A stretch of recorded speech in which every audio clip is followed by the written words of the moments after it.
It's Arwen with You Never Know. This week I have a special guest for you.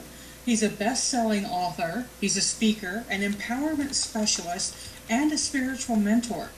I had the very good fortune of seeing a Kickstarter or Indiegogo program where he was promoting a Oracle deck, and it sounded cool to me, and I thought, well, I'll put in. And part of the level that I pledged at, I got a reading with David. I'd like to introduce y'all to David Rosehaus, the Rock and Roll Oracle. David, welcome to the show. How have you been? Hey, Arwen, I've been I've been really interesting. Life is, the energies of the last couple of months have just been absolutely insane, and I'm just not immune to it. A little Mercury retrograde happening in your life? Oh, yeah. Well, I would like for you, first, I want to just dive right in and ask you, why a rock and roll oracle? Why not rhythm and blues or classical or, I don't know, jazz? Why rock and roll? Well, because I'm a rock and roll kind of guy. You know what? I listen to the classic rock. I loved it back before it was classic rock, and it was actually of my time as a kid growing up. And you know what? It just sort of happened that way. It's a real funny story, kind of, and something I think everybody can actually relate to. I was having this issue. Well, first, let me preface. I had just started getting into the whole spiritual thing, and I had just learned about oracle cards, and I've been playing with them for like a couple of months. And my girlfriend Arwen Lynch, who's just an amazing healer, and she's my personal guru. Though she gets pissed when I say that, so shh, don't tell her. So she was telling me all about these oracle cards, and I'm loving them. And there's the angels and gods and goddesses and other realms and spirit animals and all this cool stuff. And so that's the background of where I was at the time. And I was actually driving somewhere and going through a problem in my head that it was one of these recurring problems that just never seemed to go away for years and years and years. It would drift away a little bit, and then it would come back. And I think I had it licked, and then it would come back. You know the story, right? So I'm getting frustrated as I'm trying to figure this out while I'm driving, which is always a good thing. And finally, I just got pissed off because I couldn't figure it out anymore. And I just turned on the radio, and I blasted it. And literally, the very first lyrics that came through the speakers were the absolute answer and solution to what I needed. And it blew my mind on so many levels because, first of all, it clicked. This is not the first time it's happened. This kind of thing. And I started to talk to other people, too. And everybody says that whether they've experienced the same thing, whether it's been a song or you overhear a snippet of conversation at the restaurant or the shopping mall or whatever, yeah. or you open a book and you read a line and you go, holy crap, why didn't I see this earlier? So it's something we can all relate to. And but this idea of it coming from music, I was like, oh, how cool is that? So I immediately went home. And I got online and I started looking for the music oracle card or the rock and roll oracle card, and it didn't exist. And so then my spirit guides slapped me in the head with a 2x4 like they like to do, and they said, "Well, you can make it. I've got a graphic design background, and at that point I was opening up psychically, and I was like, no, I can't do this." Are you out of your mind? But one of the things that Robin had taught me early on is when you get guidance, listen to it. Because when you don't, they kind of make your life miserable. Yeah, the 2x4 gets nails. Yeah, exactly. So from that moment, literally, 4 months later, the deck existed. Wow. Yeah. From concept to reality, 4 months. I designed all the cards. I channeled all the messages, and that led to the Kickstarter campaign that you mentioned. so that I could actually get them physically printed. And that funded pretty fast, if I remember correctly. I think. Yeah. Excuse me. Well, each campaign only gets like 30 or 40 days or something like that. Wow. You're only allowed a certain amount of time to fund, and I kind of had a backup just in case it wasn't going anywhere. I've got a friend in Australia who had volunteered to back the deck for me, and I said, "Oh, that's pretty awesome." But when I told him how much it was actually going to cost, he was like, "Oh, okay, that's all right." And so I said, "Let's see if we can complement this a little bit and offset some of the cost." And we ran the Kickstarter campaign, and it actually that actually covered about 75% of it, and then my friend put in the rest of it. Wow. And to go. Yeah, and I don't even remember, David, I do not remember how I heard about it. It just seems like it was one of those things that somebody either Twittered it or it was on Facebook, and I just ran across it. Because I didn't know you before that. You weren't in my realm, sadly. But, and also, y'all, one of the things I got was I was able to, David said he would create a card if our song wasn't in there. And I have a song that is my witchy woo-woo song, Dancing in the Moonlight by King Harvest. And he created, and it's still up on my refrigerator right next to, all my other crazy stuff. My refrigerator's like my altar. That's cool. But I love it. I mean, you did such a neat job with it and really hit the whole theme for me of that song. But how do you, I know that you picked, there were what, 52? No. How many cards are in the deck? 44. 44. Did you find it hard to say yes this song, no that song? In the beginning, it was kind of crazy. I didn't have any parameters when I first started, and then I basically I found databases online of songs, and I didn't know that it was going to be a classic rock song. I was just like, oh, let's just do rock music, and there's literally millions of songs. So I checked in with the guides again, and I was like, okay, well, we can segment this. And not only it, I'm having trouble speaking. It's like as I'm kind of going back, and the energy rush that I felt then is kind of shooting through me now. It's like, ooh, cool. Well, so what ended up happening is I realized I could break this up and actually do multiple decks, do a series of them, which hasn't quite happened yet because life happens and I haven't had time. But the classic rock edition, this is only the first in the series. There's going to be so there's going to be a second classic rock edition. This one only goes up to 1974. So then there's going to be another one that kind of rounds out the 70s, and then there's going to be 80s, 90s. There might be a heavy metal version. There might be a punk version. There will definitely be a rock goddess version. Oh, awesome. Oh yeah, so just the ladies, I'm already hearing the Joan Jett. So. Exactly, Joan and Stevie Nicks and the Runaways. You got the loads. Oh yeah, and there's just so much to choose from, and of course, eventually, and this is years down the line, just because it's so intensive, is the actual tarot deck. Oh, you're going to do a tarot deck too? Eventually, yeah. I already know what the suits will be, and I'm really excited about that. But no, I'm not going to tell you because there are other people out there who have the same concept in mind, and they're not doing it right. I've actually seen one tarot deck that called itself the rock and roll deck, and it had like Prince and Madonna, and I'm like, well, that's not really rock and roll. And he was also using copyrighted images, which kind of wasn't cool. And so I'm kind of playing that one close to the vest. And again, it's going to be years before I am able to get to it, and because I really, really want to do it in a special way that frankly I don't have the skill set to do at the moment, and so it's something that I need to work on. Yeah, I absolutely hear you on that.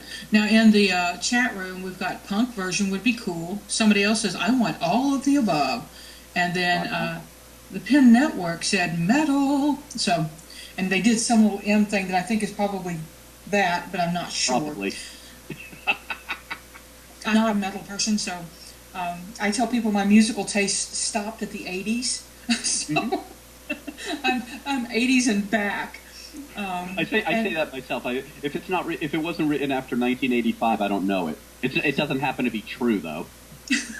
Yeah, I mean, and my friends tease me that if there's a rock and roll song on that I don't know, I will always guess it's Bon Jovi. Always. It rarely is, but every now and again I'm right, so I keep up. There's been about 150 versions of the same song. See? Now, I know that you do readings with the Rock and Roll Oracle. Are you available if people wanted to contact you? Do you do readings for Skype? Do you prefer to do them in person?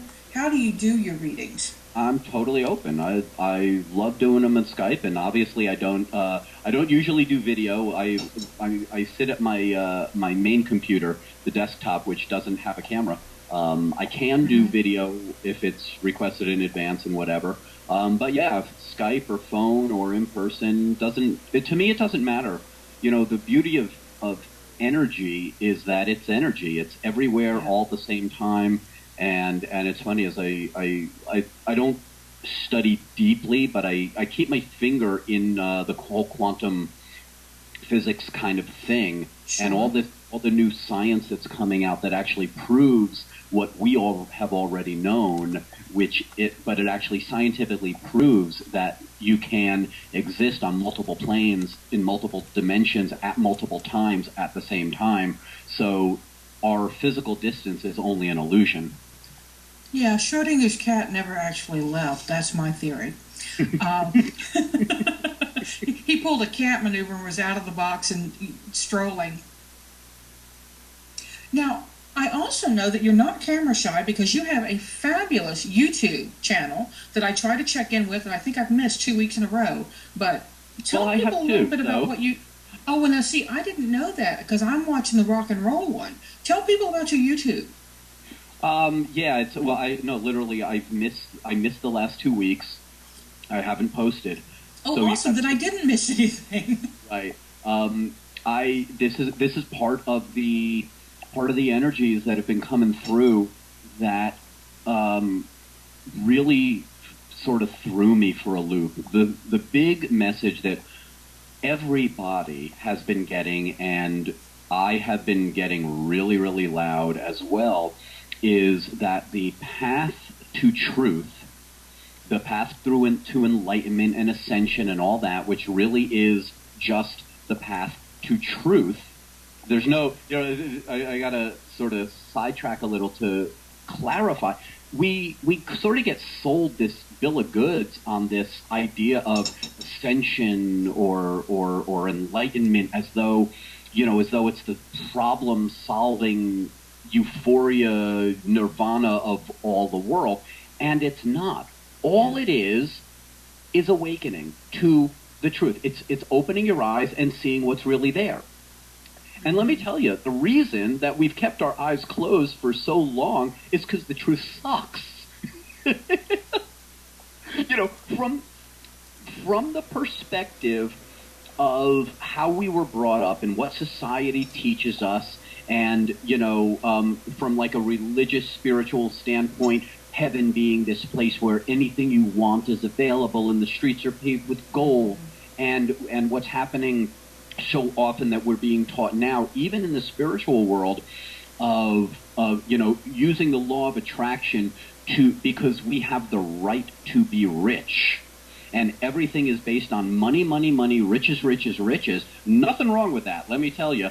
But that's not the answer. That's not the thing that's going to make you happy. That's not enlightenment. And And we're so skewed toward it that it really messes it up. And we keep thinking there's this final destination where we'll be able to blink our eyes or, or twitch our nose. And suddenly we're going to have pots of gold and all the riches we want and all the beautiful relationships we want, and everything is going to be hunky-dory perfect. That ain't it. Yeah. All enlightenment is waking up to what the truth is. And truth is scary. And it changes. I think what people don't understand is that when you are enlightened or rise up or ascend, whatever you want to call it, when you open your eyes, all you've done is recognize this level. Yeah. And then the next thing is to open your eyes again. Mm-hmm. Yeah. It's a ladder. Yeah. It's an ongoing, eternal process, because there's always another level. There's always another level.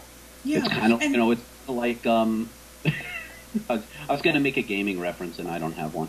but it is like, what is the one that everybody everlasting fantasy? Warcraft, is that it? But there's one that starts with an E, and it was really like Elfcrack. What was it? That Elfcrack is not the name. That's good though. I want to play that one. Right, and you're a 24 level, and then you're a 42nd level, and then you're a, And I think the real challenge is, okay, can you get enlightened, and then can you start over and accept that this realm, this stage that you're at now, you're a beginner. Get beginner mind. Stay open. Don't think, you know it all, because that's when the universe is going to stick a foot out. Right. And that's what happens, and that's happened to me more than once, because what happens is when you start in kindergarten and you know nothing, and then you start to learn stuff, and you go, oh, this is cool. Oh, look at that. Oh, wow, this is awesome. And suddenly you know literally 500 times the amount you knew a week ago. It's pretty heady, man. That's like tapping into, that's like, wow, I'm a friggin' genius. I know so much relative to what I knew before. And then as you go forward, you go, oh, wow, I really didn't know that much. Yeah. And then as you continue to go forward, part of the excitement is making those, those huge leaps and bounds, and making that huge amount of progress. And then you keep going, and you find out that your progress is a little slower each time, because you're relatively learning less. But you're not. You're going deeper, and you're going deeper, and you're going deeper. And so that's what ended up happening. Going back to the original question of my YouTube channel, is my guides, are telling me that I really need to open up and get vulnerable on a level that I have never done before. And I kind of balked at it. I was like, that's deep. That's like, every time I think about it, I mean, if you're feeling my energy right now, you can feel it. It's like, just thinking about it, I want to cry. And I'm like, I don't know if I want to do that on camera. I have to tell you that when I was thinking about this show, and I pulled a card at random just to see how this was going to go. I know you can see me, right? So you can see what I'm going to show you. Okay. This is the card I pulled when I was thinking about you, David. Huh. Yeah, the flute player who plays songs that get carried up to the gods. He's the messenger. He's the spirit singer. And he is the king of air. And I thought, yeah, that makes me think of you, because the whole music image, and he's playing a Native American cording flute, which, is a specific instrument, but his job is to hear and send. Mm-hmm. So that made me, it was an interesting card for me when I pulled just randomly. That's the Gaian Tarot. It's the deck I use probably the most. And I thought, yeah, that makes me think of David. Not the old wrinkled white-haired dude, but the music, right? I gotcha. It's the energy, not the image. Right. And besides, he's kind of, he's not half bad. Um, Now, I do want to talk a little bit because you do so much. You are one busy, busy guy. Not only do you have a rock and roll oracle, you have 2 YouTube channels, you also have an empowerment system. Tell people a little bit about that. Okay, well, and it's all combined. That's the interesting thing. They're not as separate as they seem. It's all about empowerment. The cards are an empowerment tool. They're something that people can use to get the answers that they want. We're so trained. I'm going to get on my soapbox. We're so trained that other people are the authority. Other people have the answer. You get and I'm sure you get this too. You get these people who go for readings every week or several times a month. And it's like, you don't need another reading. You need to take what I told you in the last reading and actually apply it. You need to stop looking for other people to give you the answers in life and start looking within. When we're here as psychics, as readers, we're here to help you see. But that's it. We're not here to give you the answers. We're not here to hold your hand and support you by doing things for you. Yeah. We are here to give you emotional support and help you get the perspective you need for the answers that are going to most help you. But it's still up to you to take the action, and coming back again and go into a different psychic and go into a different one and a different one and a different one to get a second opinion and a third opinion and a fourth opinion. It's nuts. And don't get me wrong, I'm okay with a second opinion. Robin and I have actually started doing this thing we call tag team readings, and because she comes from a very different place than I do. And so even though we usually agree on what we're seeing energetically, we're seeing it from completely different perspectives and have different life experiences from which we can offer advice. And so you get 2 readings for the price of 1, and it blows your mind. So yeah, it's that's the thing. So so for me, it all comes down to empowerment, giving you the tools that you need. So that's what the cards are, and that's what the book is. And the book is called You to the 10th Power, and that also came out of just my own. It was the work that I was doing for myself, because I spent my life as a victim. And I still do, I still have that mindset so often, and I have to remind myself that things aren't happening to me, they're happening for me. Yes. And and everything is an opportunity to grow and expand and just make myself a better person and make myself a stronger person and all of that. But the habits of victimhood are really deeply ingrained in most people. We live in a society that promotes it and supports it and encourages it, because we don't really want a 6 billion people or however many are on the planet actually thinking for themselves, because then we might have anarchy, then we might have real progress, then we might have equality. What a concept. Yeah, people taking responsibility for their own actions. It's kind of scary. Kind of crazy, yeah. Now, we do have a couple of questions in the chat room. First, are there any Jimi Hendrix songs in the deck? Of course. Okay. Purple Haze is one of the cards, and the keyword is confusion. And hey, you're in the purple haze of confusion. And I'll tell you what, it's one of my favorite cards. The way I did the graphics in these, it seems very abstract for the majority of the cards. But what I do, I'm not a fine artist. I cannot draw or paint to save my life. Everything I do is graphic arts. I do it on the computer with Photoshop or Illustrator.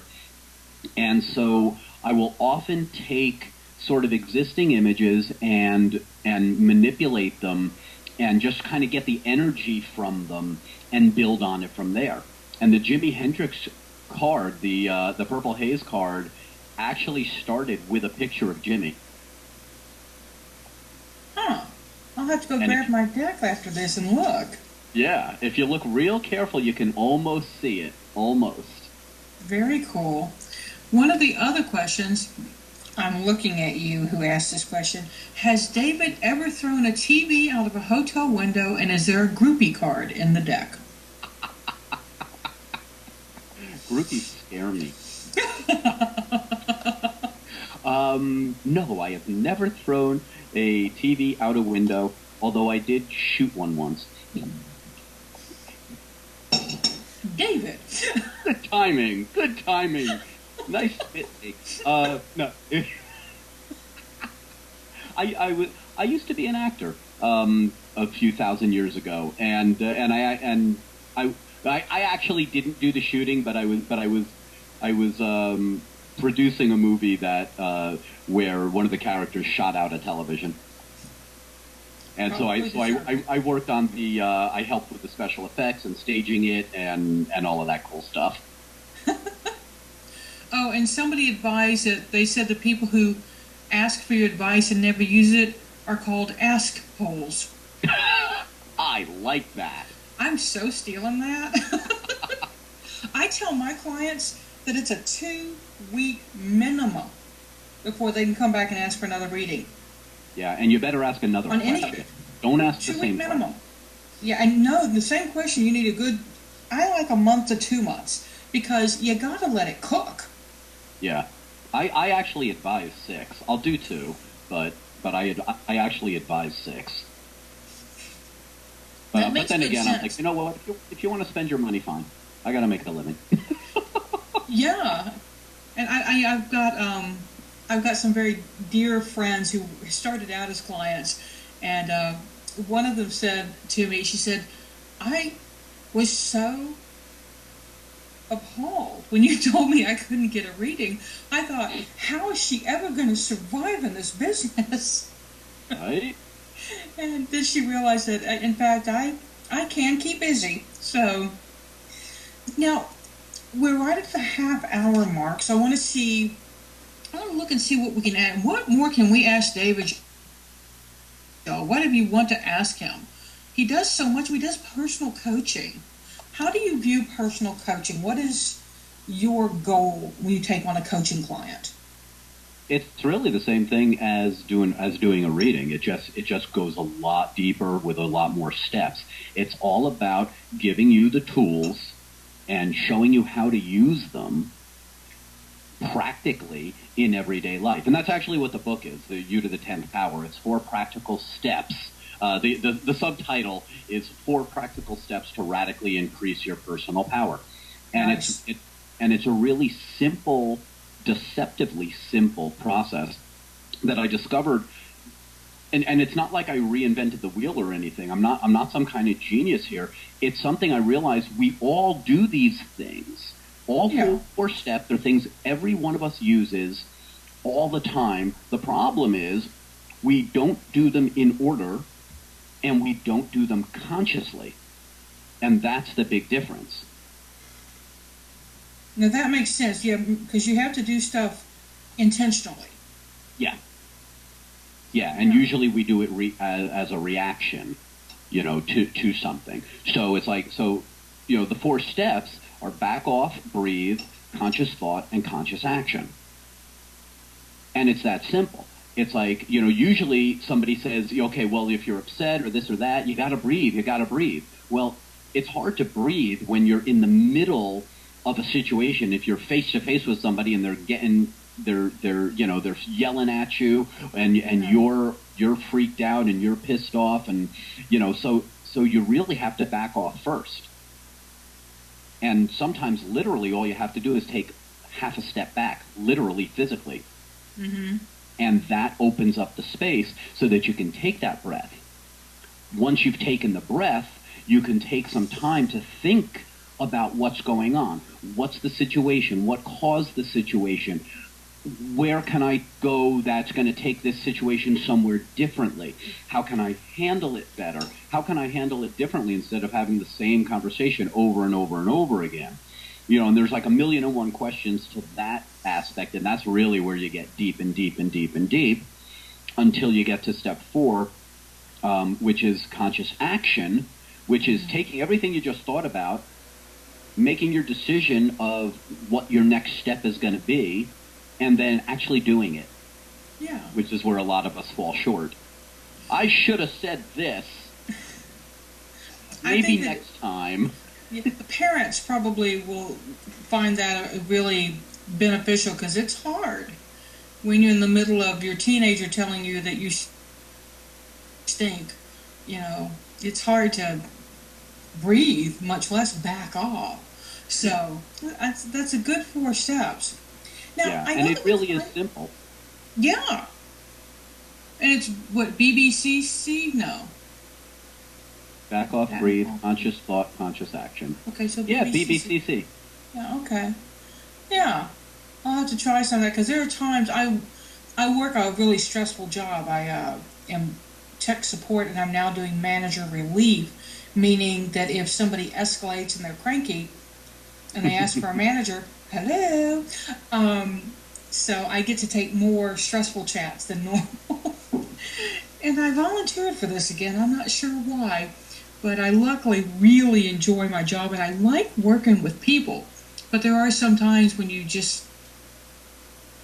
have to control yourself in order to control the situation. Absolutely. So I think that's the most difficult one.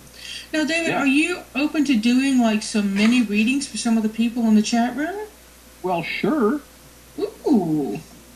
Well, if we'll put up the phone number, and just so y'all know, when somebody's on the phone, you don't worry about calling, because you won't be able to get in. There's only one caller, so you have to wait till somebody hangs up and then you can call in. Does that make sense, y'all? I'm seeing nods in the chat room. I'm just assuming.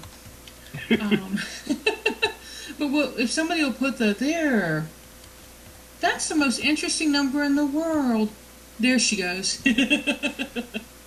And we'll see if we don't get somebody to call in, and we can just do it. He'll make many readings, y'all. So David does really in-depth, long, fabulous readings. And if you want a long one and one really in-depth, please set one up with him. I put it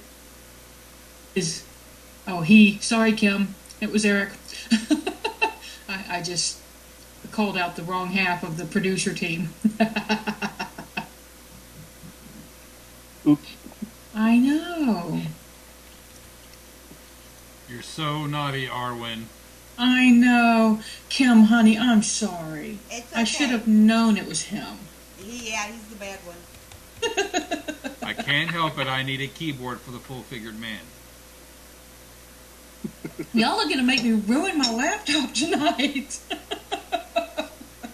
Bad children. First David, now you. Well, I don't know if we're going to get anybody to call in. Well, that's all right. Yeah. Well, and they can ask in the room too. If anybody has a question, just put it up in the room, and I'll ask David for you, and you'll be able to hear him. And I look like a little old lady because I've got progressive, so I'm trying to read the chat room. Oh, I hate those things. I've got them too. I just got a new pair, and I'm still trying to get used to them. And I'm just like, you know what? No, next time I'm just getting the real ones. Well, I have my computer glasses, and they're like little granny glasses. But man, I can see if you're there, I can see you clearly. But I keep forgetting to get up and run off. Somebody asked, is Sophia controlling River through magic? Is that a third-party question? David, do you read third-party questions? I know I don't. That's real interesting. My preference would be to not, simply because while the question here is sort of it's potentially innocuous, because and what I'm getting is it's somebody who cares and kind of wants to find out what's going on.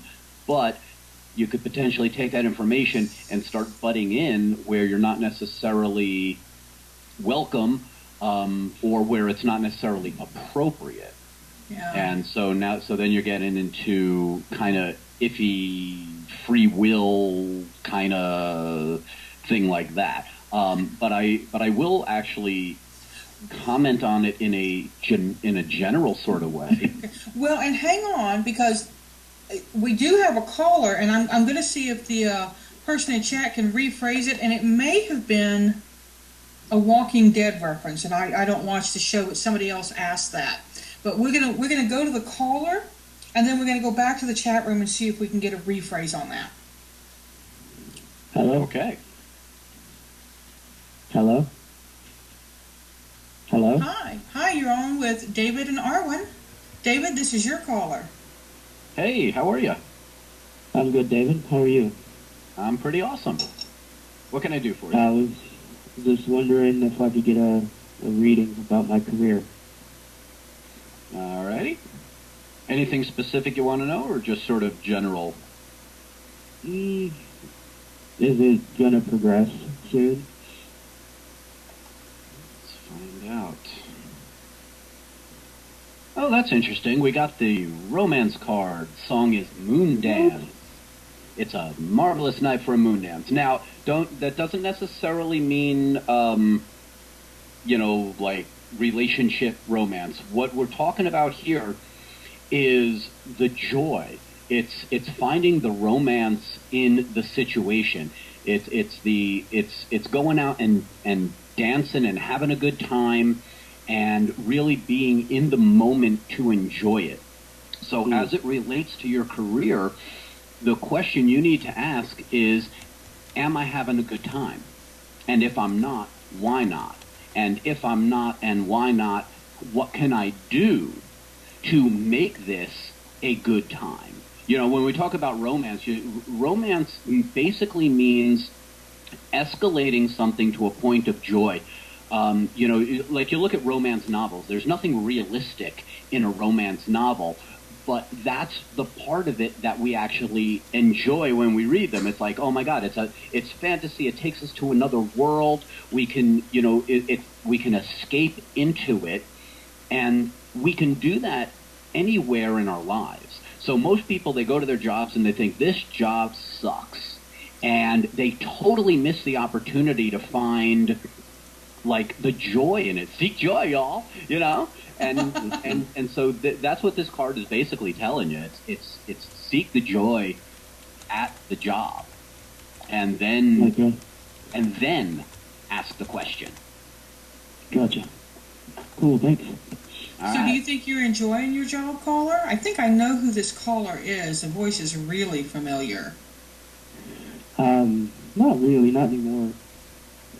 I used to, but not anymore. Okay, is there any way you can do anything to make it more fun? To rekindle the romance, I guess? I'm working on it. It's a bit of a long process, but I'm working on it. Okay, good. And I did realize who this is. Hi, honey. Hi, how's it going? David, this is one of my friends. That's why I thought this voice is like really familiar to me. Normally I can't recognize voices.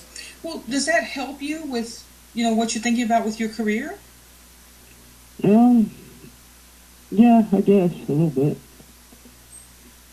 Or maybe if you don't have the romance there, you need to quit that one and find a job that makes you happy. Yeah, I agree with that.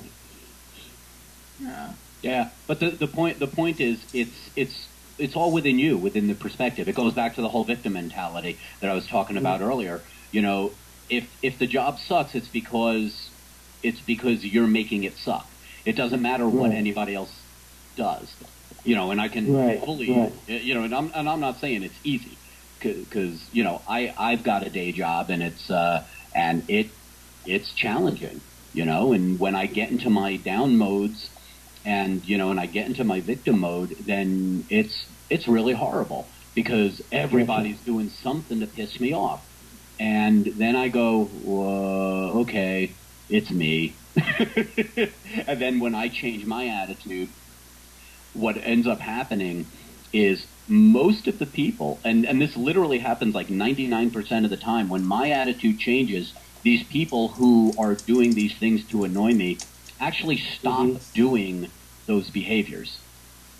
As weird as that sounds, but they actually do. And even if they don't, I still, it's once my perception changes and I realize I'm in control of what's going on, then boom, it gets better. They're ineffective. Even if they're really trying to mess with me, they become ineffective because I just don't care.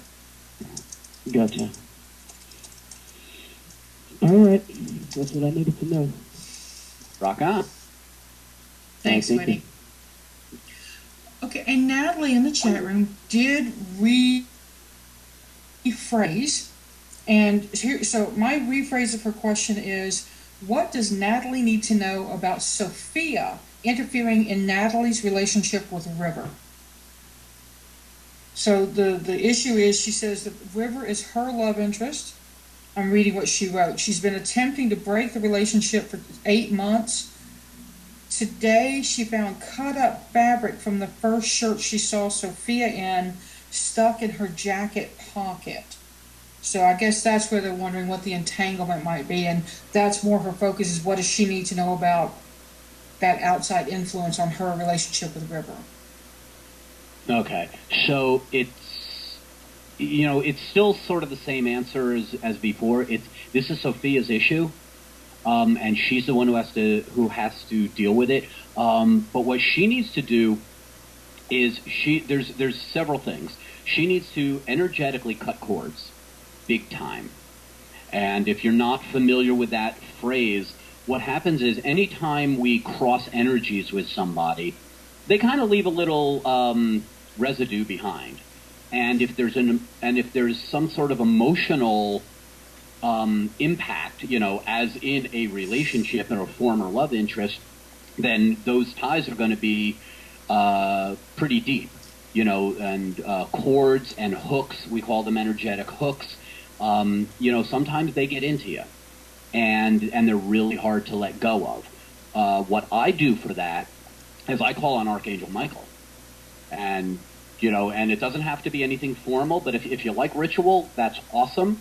Come up with some sort of formal way of saying it. But usually I just go, yo, Mike, cut them damn cords, remove them damn hooks, run your sword through anything that is attaching me energetically to these other people, because I don't need it anymore. And let me tell you something. You're not doing this out of a space of anger or hate or fear. It's always a good idea to cut cords, even from people you love. Robin and I cut cords all the time from each other, and every day our relationship starts new. Mm-hmm. And it's a beautiful, amazing thing, because, you even if you just get into like a little tiff, a little slight disagreement that's not earth-shattering, if you keep that energy in you and you don't get rid of it, it's going to fester, and it grows and it grows. And then 3 weeks later, 3 months later, somebody says something and it's like, oh yeah, well that came from there, and and next thing you know, you're arguing and you don't even really know why. Yeah. Because, just because somebody, dropped a fork, and it's like, what? So when you're talking about somebody who's had this past relationship and they're trying to break it, that's the first thing they got to do, and they have to keep doing it. And the real question that she's got to ask herself, Sophia I'm talking about, is if she really wants to end it, or if there's some reason that she wants to hold on to the relationship. And I'm not saying that she's thinking about going back with this person or anything else, but it's possible that the relationship, even in its broken state, is filling a need. Yeah. So this is where she's got to go deep and really figure out what she wants to do. But cutting cords energetically is a great way to start, and then really asking the deeper questions. Well, Natalie said that she or River was just reading about Archangel Michael 30 minutes ago. I know you won't find that surprising. Nope. It's kind of like the musical messages. You get the same message over and over again. Mm-hmm. So I had an issue where I was struggling with something and kept seeing something about camels. And I didn't make the connection until I realized that what I was struggling with was being spiritually dehydrated. Ha. And the camel was the universe's way of saying, suck it up. So, oh, I got it. Thank you. Thank you for not dropping a live camel on my street. Right. The universe has fun. Now, does anybody else have a question you want to call in? We've still got a little bit of time. David can probably do one more reading for us. If you're going to call in, just say calling in the chat so we know you're calling in. And we'll let put the number up again. Let me go find that number. I'll get the right number. Haha. That always helps. Oh, look, he beat me to it. Rat Fank.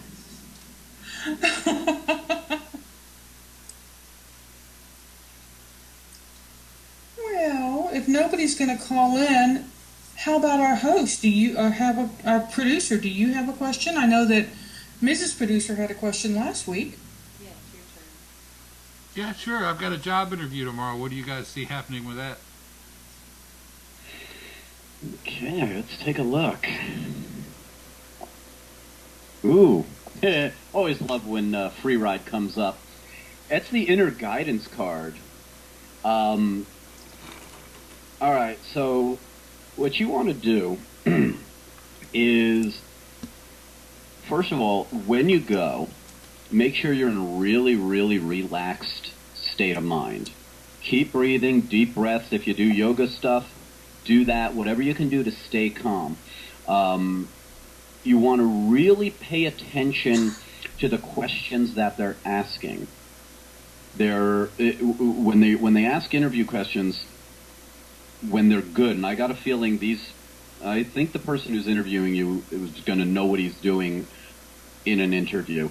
And so the phrasing and the tonality and the way he asks the questions are going to be very important to how you answer them. Because not that there's going to be huge tricks. It's not like they're trying to deceive you and trying to trap you or anything. But it's an opportunity for you to show how aware you are and how much you're paying attention, as opposed to just giving sort of immediate reflex stock answers. Really take a few breaths before you answer, and allow the inner guidance to guide you before you open your mouth. I got you. Which is really good advice for everybody. Right? Especially me. So, Eric, did that help? Oh, yeah. Okay. Good. Well, David, I want to thank you so very much for joining me. It's been a pleasure to have you. Somebody just asked one more. Do you have time for one more? Well, sure. Virago Pride said, Virago's she said, trouble forming just one question, tried typing a sentence. Is there any general reading, making the right decisions? Am I on the right path? So I think... Okay. Yeah. I know this question. That's what I tell people when they come to me for a reading, they don't really know what they want to know. What I ask is, what is the most important message that you need to hear in this moment? Which always opens up a lovely can of worms. So let's see what we got. Full circle, spinning wheel. Okay, here we go. All right. First of all, I just got a major energy rush. So that basically means that you got to talk about taking a breath. You want to take a breath and really be prepared for what you're doing, okay? Anything that you're wondering about, that you're questioning, as you go along, you want to pay attention and really slow yourself down. Because here's where you are right now, and correct me if I'm wrong, but where you are is you are on a path where you're opening yourself up and you're getting in touch with your higher self and your psychic self, and you're becoming more awake and aware. And it's kind of like what Arwen and I were talking about in the beginning of the show, where suddenly you get all this information, and not that you think you know it all, but it's this sort of overwhelming rush of knowledge and understanding that you get, and you're dealing with it pretty well. And what happens when you start dealing with it pretty well is old shit starts coming back, and it comes back around and how do I say this? It's the same situation, but it's not. It looks like the same situation. It's other people having their same situations and trying to inflict it on you. And this is your opportunity to flip the script. It's your opportunity to react in a different way so that it doesn't become the same old song. It's a way for you to create something totally new for yourself, even though the people around you are still locked in the same patterns. You can break out of it, but it's tough, and you have to recognize it as an opportunity, not as like a punishment or a setback for you. So does that make sense? Virago said, actually, I was thinking of taking some time off from work and living on savings in order to catch up with myself. Was scared to do so financially, though. Thank you. So, yeah. It does. Yeah, yes. Doing Yes, something it like does that make will sense. definitely bring up some old stuff. Every fear that you've ever had in your life will come up when you make a step like that. So what a wonderful, wonderful opportunity for you. That's amazing. That's really, really awesome. It's a great opportunity for you to really see what you're made of now, and where and how much more you can grow, just literally by leaps and bounds, by putting your feet to the fire, as it were. Mm-hmm. That's an excellent reading. I think that Virago has got a good information. You got a yes, it does make sense, and thank you. Now, y'all, we're just fixing to wrap up. Rock on. And do go see David Rosehaus. You can find him on Facebook. You can find the Rock and Roll Oracle on Facebook. Go to davidrosenhaus.com to find all of the information about him. And next week, we're going to have Susan Franklin, who is a licensed clinical psychologist. Don't freak. She's also a Reiki master and energy worker. And she's going to come talk with us about thriving the holidays. So not just surviving, we're going to thrive the holidays. And I want y'all to know that there's a workbook out there that I did last year, and it changed my life. I'm putting a URL right in the chat room right now. Go check it out. If you like it and you get the downloadable version, email me. That link is an affiliate link, but if you get it through this link and you email me, I'm doing free 3-card readings via email, and I'd love to do one for you. But join us next week for Susan Franklin. And if you know of somebody, or you yourself would like to be on the show and talk about stuff, PM me. Let me know. Find me on Facebook with / You Never Know. That's the show's site, and that's where you'll hear what's coming up and all of the archives. And again, thank you to David Rosehaus for really rocking the show tonight. Totally my pleasure, Arwen. Thanks for having me. Thank you very much.